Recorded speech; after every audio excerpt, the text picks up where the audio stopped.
아멘.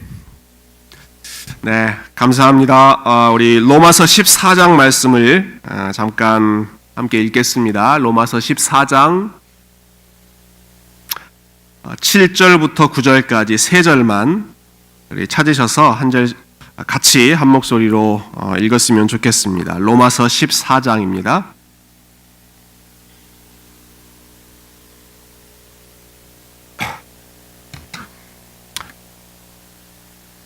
(14장) 7절부터 9절까지입니다. 7절부터 9절. 네, 우리 함께 한 목소리로 읽을까요? 시작. 우리 중에 누구든지 자기를 위하여 사는 자가 없고 자기를 위하여 죽는 자도 없도다. 우리가 살아도 주를 위하여 살고 죽어도 주를 위하여 죽나니 그러므로 사나 죽으나 주의 것이로다. 이를 위하여 그리스도께서 죽었다가 다시 살아나셨으니 곧 죽은 자와 산 자의 주가 되려 하심이라. 아멘. 네, 새해를 맞이해서 야심차게 준비한 프로젝트입니다. 이 뉴시티 교리문답이라고 하는 교재를, 그 내용을 저희가 오늘부터 시작하게 돼서 참 감사하고요. 또 기대가 큰데요. 지금 이 시간에 교회 전체에서 같은 내용을 함께 공부하고 있습니다. 우리 어린이 주일학교에서도 우리가 지금 잠시 후에 나눌 그 내용을 공부하고 있고요. 우리 유스그룹도 마찬가지고, 특별히 한 달에 한 번은 EM하고 유스그룹하고 같이 연합으로 첫째 금요일을 모여서 이 내용을 우리 조한 목사님과 또 우리 강명우 전도사님과 함께 모든 선생님들이 같이 나누고 우리 학생들하고도 같이 나누는데요. 오늘부터 시작하는 이 시간이 우리 교회의 신앙의 어떤 뿌리를 더 든든히 세워주는, 우리 기초를 든든히 세워주는 그런 시간이 되었으면 하는 바람으로 준비했습니다. 먼저 책 소개를 좀 드리고 싶은데요. 앞으로 52주 동안 우리가 함께 나눌 내용이 뉴시티 교리문답이라고 하는 타이틀입니다. 우리 교회 역사에 참 교리문답이 많이 있었습니다. 웨스트민스터 교리문답, 하이델베르크 교리문답, 여러 가지 교리문답이 있었는데, 특별히 그 전통적인 지혜를, 축적된 지혜를 오늘날에 맞게 좀 52주에 맞춰서 잘 정리해 놓은 책이 요 뉴시티 교리문답, 뉴욕의 팀 켈러 목사님이 중심이 돼서 이제 영어로 먼저 출판이 됐고 한글로도 지금 출판이 됐습니다. 그래서 여러분 관심 있는 분들, 혹시 미리 또 개인적으로 읽으실 분들을 위해서 로비에서 신청을 받도록 하겠습니다. 그래서 영어로 교재를 원하시는 분들은 영어 교재로, 또 한글을 원하시는 분들은 한글로 나가시면서 신청해 주시면 신청자의 수에 맞게 저희가 다음 주까지 준비해서 여러분들께 드리도록 하겠습니다. 오늘부터 저희가 이 금요일에 시작하려고 하는 게 사실 교리문답이라고 하는 내용입니다. 오늘날 교회에서 이 교리라고 하는 단어 별로 좋아하지 않습니다. 인기가 없는 단어 중에 하나인데, 왜 우리가 이 교리문답을 공부해야 되는가, 왜 이것을 시작하려고 하는가, 그 이유부터 좀 먼저 말씀드리는 게 앞으로 우리가 이 공부에 대한 동기부여를 좀 할 수 있을 것 같아요. 저는 한 세 가지 정도로 생각해 봤는데요. 우리가 교리를 공부해야 하는 이유는, 첫 번째는 이 올바른 하나님에 대한 교리를 알 때 우리의 신앙이 더 풍성해지기 때문에 그렇습니다. 교리를 공부했을 때 우리의 신앙이 메말라지는 것이 아니라 더 풍성해지기 때문에 저는 우리에게 이 공부가 필요하다고 생각합니다. 제가 이렇게 좀 저 나름대로 생각을 해봤어요. 여러분, 제가 대학교 때 공부했던 전공이 혹시 뭔지 아십니까? 일반적으로 미국 와서 가장 밝히기를 꺼려하는 전공을 제가 학부 때 전공했습니다. 그 영어 교육인데요. 한국에서 영어 전공한 사람들이 미국 와서 자기 영어 전공했다는 얘기 절대 안 하죠. 왜냐하면 한국에서 했던 영어 와서 해봤더니 이게 실력이 바닥 나는 걸 알기 때문에 잘 밝히려고 하지 않는데, 이 자리를 빌려서 제가 영어 교육을 전공했고, 우리 김충성 목사님도 영어 교육을 전공하셨다는 거를 저 혼자 물에 빠지지 않겠습니다.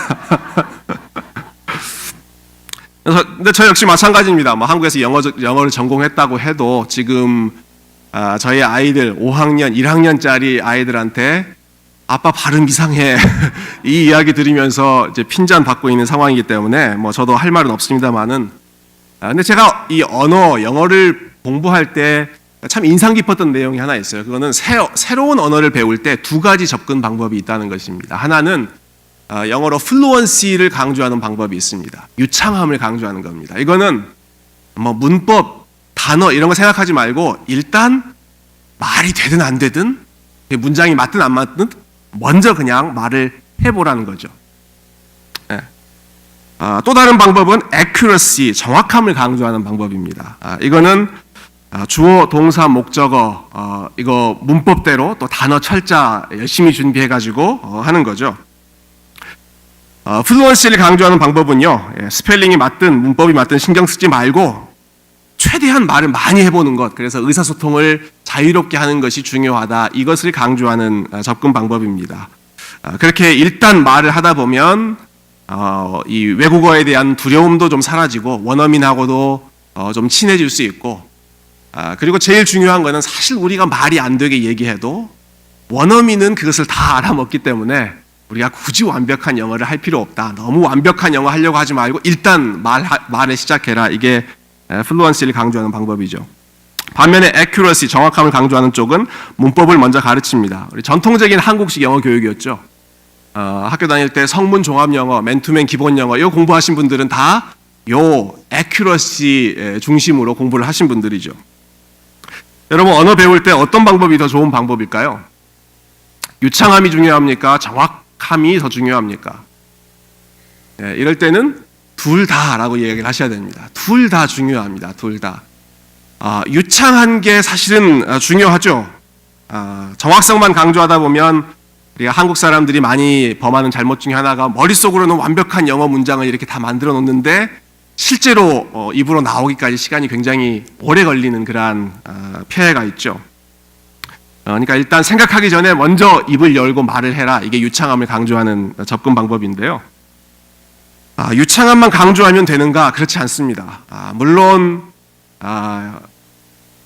일단 말을 하는 것이 중요하고 정확히 하지 않더라도 의사소통하는 것이 더 급선무이긴 합니다만은 여러분 그런 아쉬움이 좀 있지 않으세요? 내가 영어를 좀 더 잘한다면, 좀 더 정확하게 표현한다면 내 영어가 hello, I'm sorry, thank you 이 정도가 아니라 좀 길게 자유롭게 풍성하게 의사소통을 할 수 있다면 내 미국 생활이 훨씬 더 풍요롭지 않을까라고 하는 그런 아쉬운 마음 혹시 있지 않으십니까? 저는 신앙생활도 좀 비슷하다고 생각하는데요. 우리가 많이 아는 것, 굳이 많이 알지 않아도 우리 구원받는 데 지장 없습니다. 천국에 가는 것, 우리 주님께서 나를 위해 죽으셨다. 주님이 나의 구원자이시다. 요거 한마디만 고백해도 주님께서 우리를 하나님의 자녀로 삼아주십니다. 그것만으로도 충분합니다. 또 우리가 알면 또 얼마나 알겠습니까? 우리가 인간의 언어로 하나님에 대해서 설명한다고 하면 얼마나 정확하게 설명할 수 있겠습니까? 우리의 한계가 분명히 있는 것이 사실이죠. 그래서 일단 신앙생활도 뭐 많이 아는 것보다 일단 몸으로 부딪히고 일단 기도해보고 기도가 뭔지 몰라도 일단 시작해보는 것이 우리에게 굉장히 중요한 부분입니다. 그렇지만 거기서 끝나면 안 되죠. 일단 시작하는 것과 더불어서 점점 더 하나님에 대해서 알면 알수록 기도가 무엇인지 알면 알수록 하나님이 어떤 분이신지를 더 알면 알수록 그만큼 하나님과의 관계를 더 풍성하게 누릴 수가 있습니다. 우리가 아는 만큼 보인다라고 하는 말이 있는 것처럼 하나님에 대해서 우리가 지식을 아는 만큼 하나님에 대해서 더 깊은 관계를 누릴 수가 있고 그 관계를 더 풍성하게 우리가 맛볼 수가 있다는 것이죠. 제가 참 좋아하는 말인데요. 우리 머리가 하나님을 아는 지식으로 쌓이면 쌓일수록 우리 마음에 하나님을 사랑하는 깊이가 더 깊어집니다. 여러분 믿으십니까? 우리 머리가 쌓이면 쌓일수록 건강한 하나님에 대한 지식으로 쌓이면 쌓일수록 우리 마음에 하나님을 사랑하는 깊이 또 그 하나님에 대한 사랑의 진정성이 더 어센틱해진다고 할까요? 그냥 내 마음만 내 감정만 조종하는 그러한 신앙 감정이 아니라 하나님에 대한 분명한 지식으로 하나님을 사랑할 때 그게 진짜 하나님 사랑하는 마음이죠. 이렇게 비판하는 분들도 계세요. 머리에 지식은 있는데 왜 가슴으로 잘 안 내려온다. 물론 여러 가지 변수가 있겠습니다만은 제가 그럴 때 항상 답하는 것 중에 하나가 지식이 덜 쌓여서 그렇습니다. 저는 그렇게 이야기합니다. 더 무겁게 조금 더 쌓이면 그것이 진짜 우리 마음으로 내려옵니다. 머리부터 가슴까지 거리가 세상에서 제일 먼 거리다 그렇게 말씀하시는 분도 있습니다만은 성령님께서 우리가 알고 있는 그 지식을 사용하셨을 때에는 그 지식에 근거한 하나님 사랑하는 마음이야말로 그 감정이야말로 어떤 것으로도 흔들릴 수 없는 올바른 감정이죠. 두 번째로 우리가 이 교리 공부를 하려고 하는 우리에게 필요한 이유는요. 이것이 우리를 하나 되게 만들기 때문에 그렇습니다. 하나님을 아는 지식이 우리를 하나 되게 만듭니다. 좀 의아하게 생각하실지도 모르겠어요. 교리를 내세우면 장로교 교리, 감리교 교리, 침례교 교리 이거 내세우다 보면 다 이거 분열되는 거 아닌가? 물론 교단별로, 교파별로 좀 차이가 있습니다만은 그런 것들을 우리가 이야기하자는 것이 아니라 그리스도인으로서 우리가 본질적으로 고백하는 것이 무엇인지 하나님 믿는 사람이라면 가장 기본적으로 공부하고 있는 우리가 신앙을 고백하고 있는 것이 무엇인지를 알아야 그 공통의 고백을 가지고 있는 사람들이 하나로 연합될 수가 있는 것이죠. 서로 다른 신앙을 가지고 있는 사람이 하나 될 수 있는 것이 아니라 같은 신앙을 고백하는 사람들이 같은 하나님을 예배하고 같은 공동체를 섬길 수가 있습니다. Doctrine divides, 교리가 분열시키는 것이 아니라 Doctrine unites, 교리는 공동체를 하나로 공통된 신앙으로 묶어준다라고 하는 것이 저의 신념인데요. 특히 요즘과 같이 다양한 이단이 득실되는 그러한 상황일수록 우리가 믿고 있는 것이 무엇인지를 올바로 알아야 우리가 올바른 성도 간의 교회를 하나됨을 이룰 수가 있습니다. 마지막 이유는 교리를 공부할 때 우리가 성경을 더 깊이 알 수 있기 때문에 그렇습니다. 더 잘 알 수 있는 유익함이 있기 때문에 그렇습니다. 여기에도 오해와 편견이 있습니다. 어떤 분들은 이렇게 이야기하세요. 성경은 하나님의 말씀이지만 교리라고 하는 것은 결국 인간의 가르침을 모아놓은 것이 아닙니까? 이렇게 비판하시는 분들이 있습니다. 교리는 단순히 인간의 가르침을 모아놓은 것이 아니라 성경의 가르침을 인간이 열심히 이렇게 최대한 지혜를 모아서 잘 배열해 놓은 것이 교리입니다. 성경 따로 인간의 생각을 정리한 것이 아니라 성경의 가르침을 잘 체계적으로 정리해 놓은 것이 교리이기 때문에 이 내용을 공부한다는 것은 우리는 오직 성경의 원리를 위배하는 것이다. 그런 잘못된 길로 가는 것이 결코 아니고 교리를 공부하는 것은 성경의 권위 아래에서 우리가 성경을 조직적으로 체계적으로 이해하는 것이죠. 특히 각 사람마다 여러분 자기가 좋아하는 성경을 편식하기 쉽습니다. 자기가 좋아하는 성경에 치우치기 쉽습니다. 그것을 방지하기 위해서 우리 믿음의 선배들이 항상 교회의 신앙 고백서 혹은 교리 문답서라고 하는 이 툴을 사용해서 성경의 내용을 한쪽으로 치우치지 않고 질서 있게 배열을 해 놓았는데 저와 여러분이 이러한 관점을 가지고 이러한 유익을 기대하면서 앞으로 하나씩 우리가 고백하는 신앙의 내용이 무엇인지를 함께 살펴보면 좋겠습니다. 자, 이러한 유익들을 기대하면서 오늘 첫 번째 우리 뉴시티 교리 문답의 첫 번째 내용을 한번 살펴보겠는데요. 첫 번째 내용이 질문이 이렇습니다. 첫 번째 1번, 살아서나 죽어서나 우리의 유일한 소망은 무엇입니까?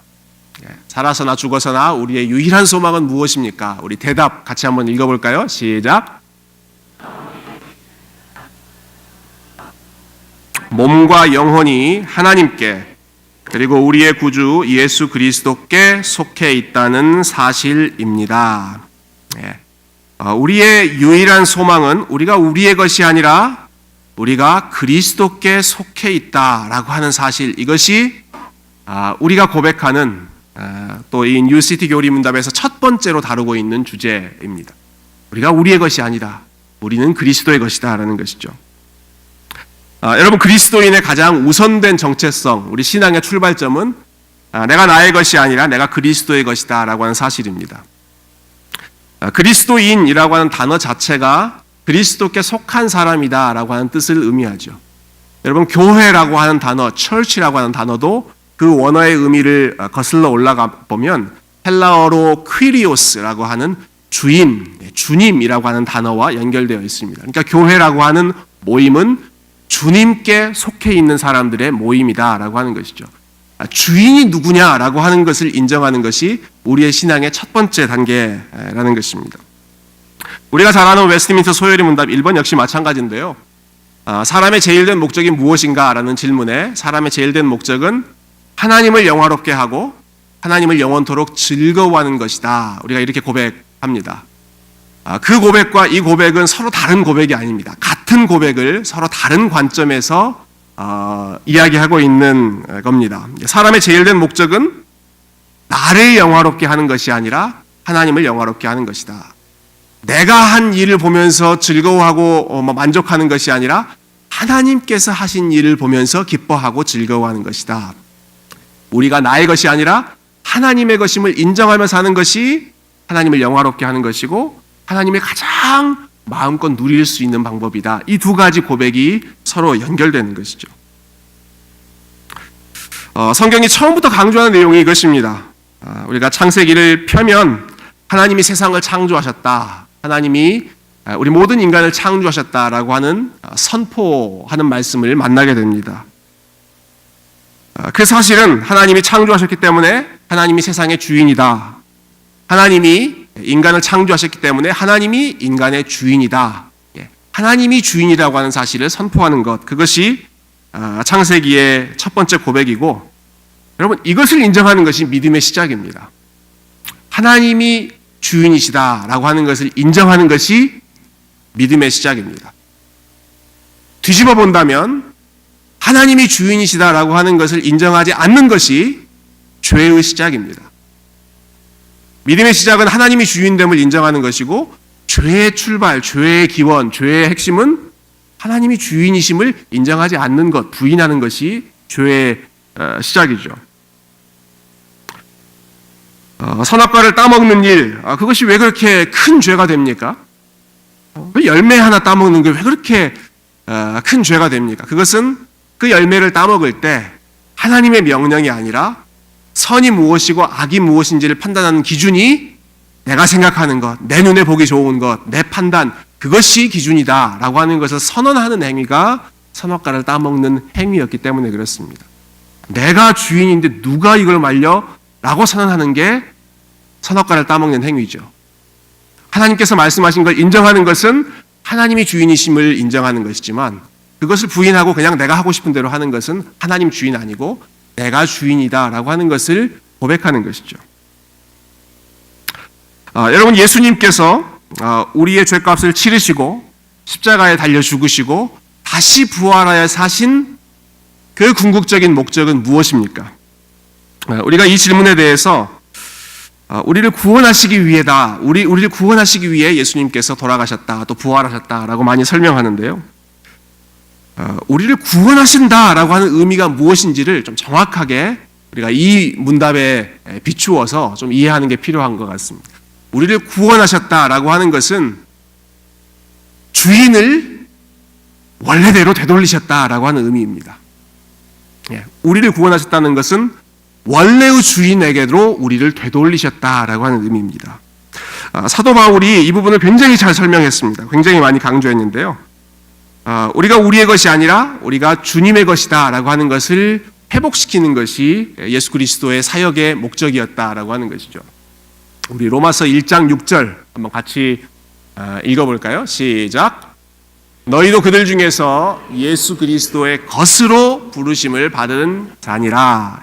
성도가 어떤 사람들인지에 대해서 설명하면서 바울은 이렇게 간단하게 설명했습니다. 성도는 많은 사람들 중에서 예수 그리스도의 것으로, 예수 그리스도의 소유로 예수님께 속한 사람으로 부르심을 받은 사람들, 이 사람들이 성도다. 우리가 오늘 조금 전에 읽었던 말씀 로마서 14장도 한번 같이 읽어볼까요? 시작. 우리가 살아도 주를 위하여 살고 죽어도 주를 위하여 죽나니 그러므로 사나 죽으나 우리가 주의 것이로다. 이를 위하여 다시 살아나셨으니 곧 죽은 자와 산 자의 주가 되려 하심이니라. 그리스도께서 죽으시고 다시 살아나신 목적이 뭐라고 지금 이야기합니까? 죽은 자와 산 자의 주가 되려고 하십니다. 이전에는 우리가 우리의 주인으로 살려고 했었는데 예수님께서 죽었다가 다시 살아나심으로써 다시 죽은 자와 산 자 모든 사람의 주인으로 그분의 주권을 회복하시기 위해서 우리를 구원하셨다라고 하는 것이죠. 그 밑에 고린도전서 6장 19절 20절 한 번 더 읽어보겠습니다. 시작. 너희 몸은 너희가 하나님께로부터 받은 바 너희 가운데 계신 성령의 전인 줄을 알지 못하느냐. 너희는 너희 자신의 것이 아니라 값으로 산 것이 되었으니 그런즉 너희 몸으로 하나님께 영광을 돌리라. 같은 내용이죠. 너희는 너희 자신의 것이 아니라 저와 여러분의 것이 아니라 그리스도께서 값으로 사셔서 하나님의 것으로 삼아주신 백성이다라고 하는 것이죠. 이게 우리의 새로운 정체성이죠. 사도 바울은 일관되게 이 내용을 가르쳤습니다. 빌립보서도 그렇고 골로새서도 그렇고 갈라디아서도 그렇고 펴면 펼수록 어디를 보더라도 우리는 우리 것이 아니라 우리는 하나님의 것이다. 여러분 너무 잘 아시는 말씀이죠. 갈라디아서 2장 20절 뭡니까? 내가 그리스도와 함께 십자가에 못 박혔나니 그런즉 이제는 내가 산 것이 아니요 내 안에 그리스도께서 사신 것이라. 이제 내가 육체 가운데 사는 것은 나를 사랑하사 나를 위하여 자기 목숨을 버리신 하나님의 아들을 믿는 믿음 안에서 사는 것이라. 이 말이 무슨 말입니까? 내가 나의 것이 아니라 나는 그리스도의 것입니다 라고 하는 고백이죠. 이제는 내가 주인이 아니라 그리스도가 주인입니다 라고 하는 것이죠.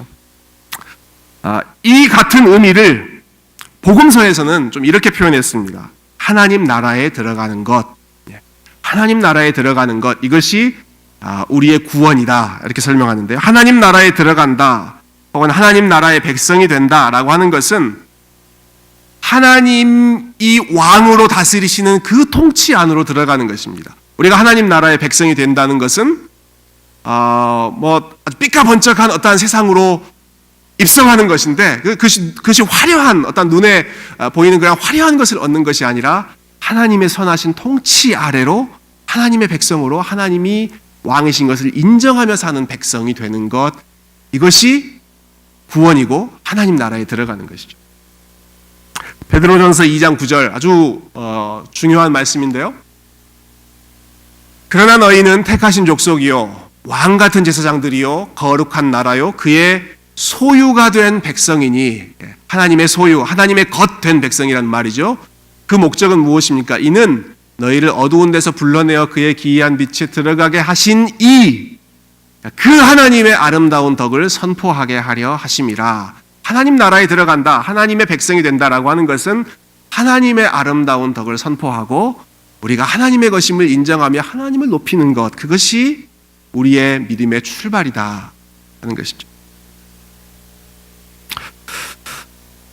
뉴시티 교리문답 1번이 이처럼 우리가 우리의 것이 아니라 저와 여러분의 인생이 저와 여러분 자신에게 속해 있지 않고 하나님께 속해 있다라고 하는 것을 고백합니다. 그러면서 덧붙이기를 그런데 이것이 우리에게 가장 좋은 유일한 소망이라고 고백합니다. 우리가 우리에게 속해 있지 않고 하나님께 속해 있다는 것이 우리에게 가장 좋은 일이라는 겁니다. 가장 소망이 되는 가장 기쁜 일이라는 거예요. 여러분 왜 그 사실이 우리의 소망이 될까요? 우리가 하나님께 속해 있다, 우리에게 속해 있지 않다라고 하는 것이 왜 우리에게 좋은 소식이 되는 것일까? 그것은 나라고 하는 존재가 결코 믿을 수 있는 존재가 아니기 때문에 그렇습니다. 여러분 우리들 자신이 괜찮은 존재라면, 믿을 수 있는 존재라면, 지혜로운 존재라면, 능력이 있는 존재라면, 우리가 우리 스스로를 구원할 수 있는 충분히 선한 존재라고 한다면 우리가 우리에게 속해 있어도 괜찮습니다. 우리가 우리 인생의 주인 되어도 괜찮습니다. 그런데 문제는 우리에게 그런 지혜도 없고 그런 능력도 없고 우리에게 그런 선함도 없기 때문에 우리는 우리에게 속해 있으면 안 되고 우리는 하나님께 속해 있어야 한다라는 것이죠. 제가 오늘도 이 사실을 다시 한번 확인하는 그런 기회가 있었는데요. 제가 오늘 새벽에 집을 나올 때 분명한 계획을 가지고 나왔습니다. 오늘 하루는 이러한 스케줄을 가지고 내가 살아야겠다. 아침에 새벽 기도에 나와서 기도하고, 저희가 오전에 셀리도 수양회 준비하는 그런 모임을 우리 몇몇 분하고 같이 했는데, 그러면 그거 하고 점심 먹고 오후에 오늘 저녁 강의를 열심히 준비해서 잘 마무리해야겠다. 이런 플랜을 가지고 제가 나왔습니다. 그래서 점심을 먹고 이제 요 내용을 잘 정리하려고 컴퓨터를 열고 작업을 하고 나서 5분이 되었을 때, 정확히 5분 되었는데 제 아내가 전화를 저한테 하더라고요. 제 아내가 오늘 점심을 우리 교회 이제 사모님들하고 같이 먹고 교회 근처에서 이제 밥을 먹고 집으로 가는 길이었는데, 교회를 출발하자마자 5분 만에 전화를 해서는 차에서 연기가 난다는 겁니다. 저희 차가 다른 차가 좀 오래됐는데 갑자기 차에서 연기가 난다고 그래서 급하게 차를 세우게 해놓고 교회에서 한 5분 정도 거기가 이제 홀콤 브릿지 로드인가요? 예, 거기 있는데 버거킹에 차를 급하게 세워놓고 제 아내는 아이들과 함께 이제 제 차로 먼저 가게 하고, 저는 이제 그 차를 가지고 또 하나님께서 예비하셔서 버거킹 바로 옆에 자동차 정비소가 하나 있더라고요. 그래서 급하게 그쪽으로 차를 가지고 가서 정비를 했는데요. 제가 자동차 정비소에서 차가 수리되기를 기다리면서 교리문답 1번을 묵상했습니다. 내가 나의 것이 아니라 하나님의 것이다. 이 내용을 묵상하면서 두 가지가 확실하더라고요. 두 가지가 확실했는데, 내가 계획한 대로 오늘 하루의 삶도 그렇게 펼쳐지지가 않는구나 라고 하는 거죠. 저는 아침에 출발할 때 제가 그 내용을 제 오피스가 아니라 자동차 정비소에서 제가 이 내용을 준비하고 서머리 할 거라고 꿈에도 생각하지 않았습니다. 그걸 알았더라면 제가 그 차를 오늘 안 쓰도록 했겠죠. 그렇지만 사실 한 치 앞 몇 시간 앞도 알지 못하는 것이 인간의 지혜이죠. 또 문제가 생겼을 때 제가 바로 뚝딱 고쳐가지고 바로 나올 수 있다면 좋겠지만, 그렇게 할 수 있는 능력도 저에게 없는 것을 아주 작은 에피소드지만 다시 한번 저에게 확인할 수 있게 해주신 그 계기가 그 오후에 있었던 사건이었는데요. 여러분, 이렇게 어떤 일이 일어날지도 알지 못하는 것이 인간의 연약한 지혜이고, 또 어떤 문제가 생겼을 때 그것을 다시 해결할 수 있는, 고장난 것을 고칠 수 있는 것이 고칠 수 없는 것이 인간의 연약한 한계라고 한다면, 그 연약한 인간에게 어떻게 우리 인생이 속해 있을 수 있겠습니까? 그 연약한 지혜를 가지고 있는, 그 한계를 가지고 있는 인간에게 저와 여러분의 삶이 속해 있다라고 하는 것은, 그것은 결코 좋은 소식이 아니죠. 그것은 아주 절망스러운 사실이죠. 그런데 좋은 소식은, 우리의 소망이 되는 것은 우리의 인생이 나에게 속해 있지 않고 하나님께 속해 있다라고 하는 것입니다. 스스로를 구원할 수 없는 나의 연약한 인간, 나의 연약한 성품, 나의 연약한 능력에 있지 않고 풍성한 지혜와 풍성한 능력과 풍성한 은혜를 가지고 계신 그 하나님께 저와 여러분의 인생이 속해 있기 때문에, 문제가 생겨도 하나님께서 해결하실 수가 있고, 어려운 일이 있어도, 막혀있는 일이 있어도 하나님께서 풀어나가실 수 있는 그러한 소망이 저와 여러분에게 있는 것이죠. 사랑하는 성도 여러분, 우리의 삶이 우리에게 속해 있지 않고 무한히 지혜로우시고 무한히 전능하신 하나님께 속해 있다는 사실, 여러분, 이 사실이 저와 여러분의 유일한 소망, 최고의 소망되는 복된 사실 되기를 주님의 이름으로 축원드립니다. 제가 한 가지만 이야기하고 오늘 내용 마무리하면 좋겠는데요.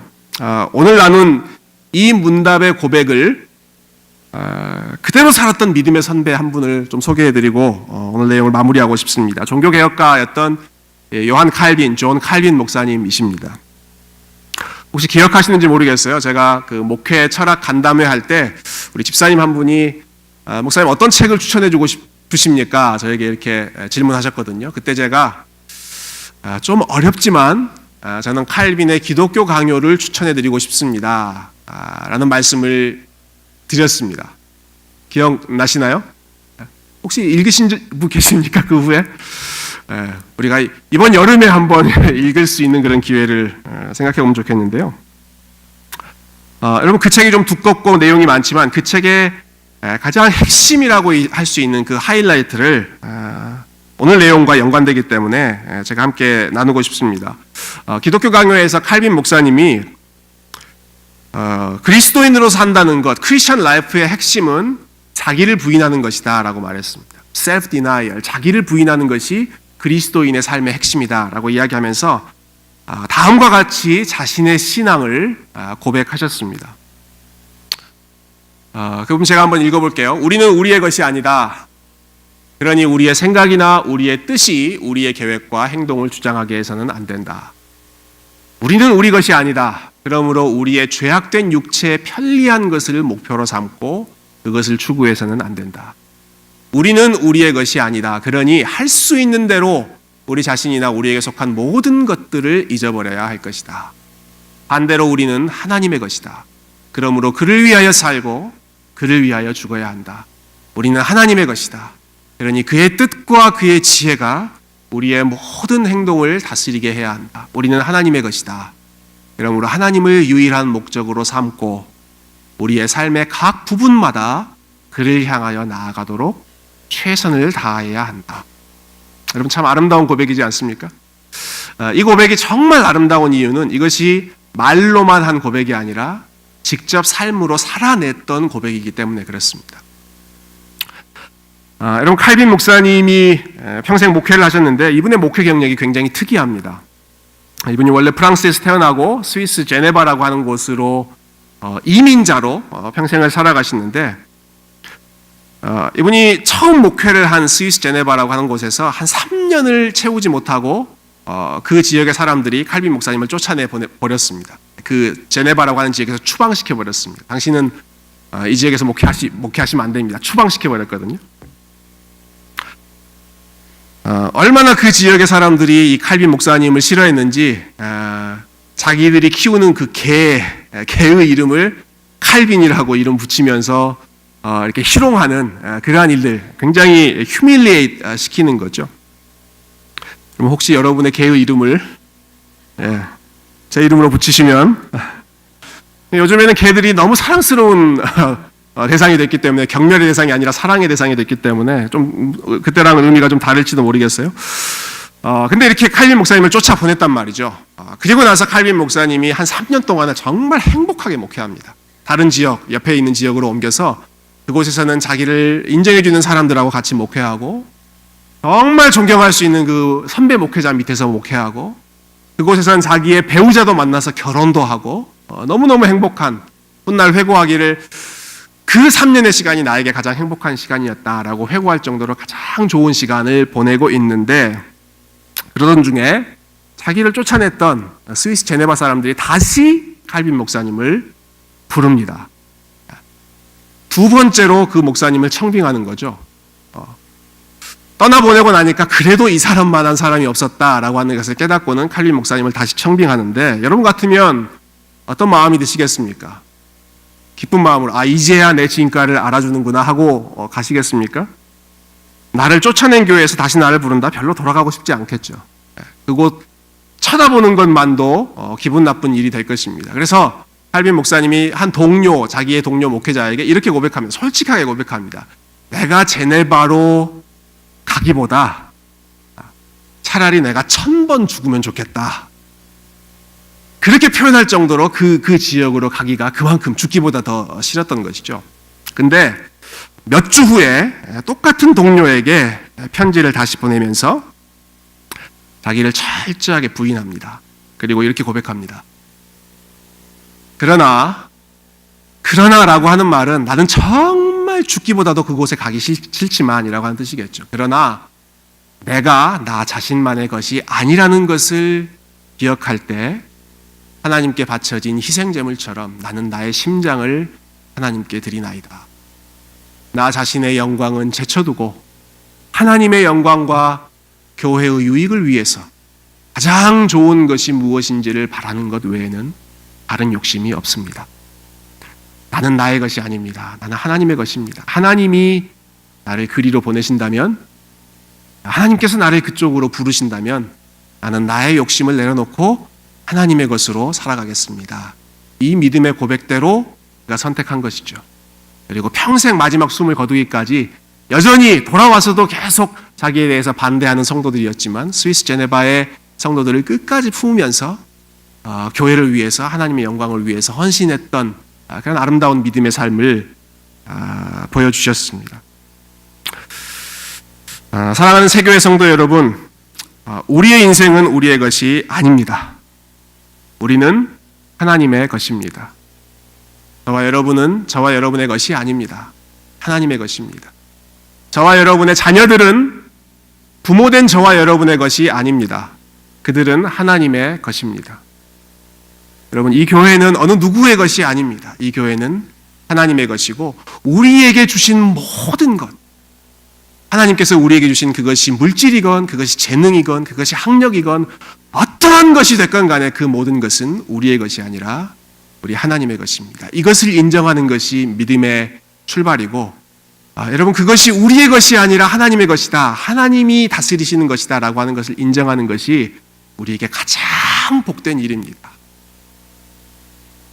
우리에게는 그 모든 것을 책임질 수 있는 지혜도 없고 능력도 없고 우리는 연약한 인간에 불과하기 때문에 완전한 지혜, 완전한 능력을 가지고 계신 그 하나님께 맡겨드리고 그 모든 것이 하나님께 속해 있다는 것을 인정하며 살아가는 것이 저와 여러분의 유일한 소망, 그리고 저와 여러분의 가장 첫 번째 되는 믿음의 고백 되기를 주님의 이름으로 축원드립니다.